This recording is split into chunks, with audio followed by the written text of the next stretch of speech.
चढ़ल खुमार बाटे बाटे फागुन के लहार बाटे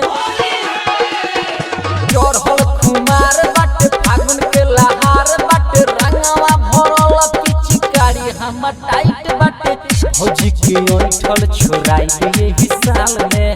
वीरा चौहान जी के टोली होली में केहू ना बोली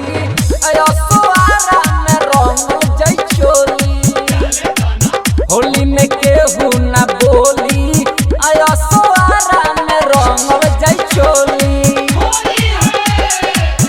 अरे जिया हो चपड़ है प्यास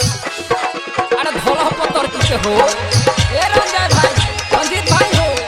ए जीतू भाई धक हिलावो बस होली में कुमा जाए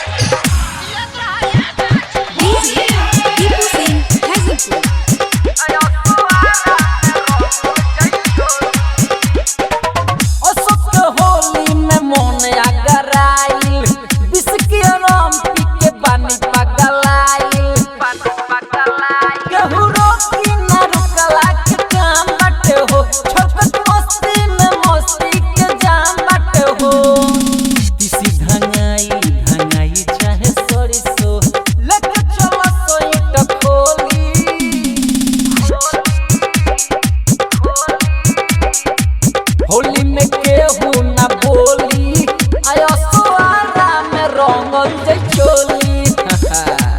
होली में केहू ना बोली आया सोआरा में रंगल जाई चोली। काहे प्यास यार का मतलब का बा अरे नइखा पूछो तारा मतलब कलोटा में ए दीपू भाई ए विकास भाई का हो जे तू बोलमुआ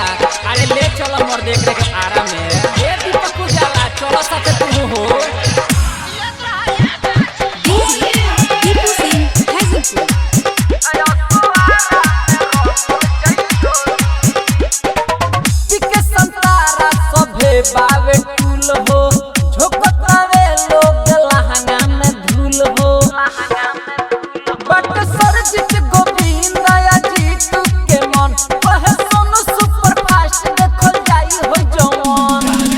सारा संगतिया झुटल बट साथ में तोहरा ला चल जाई गोली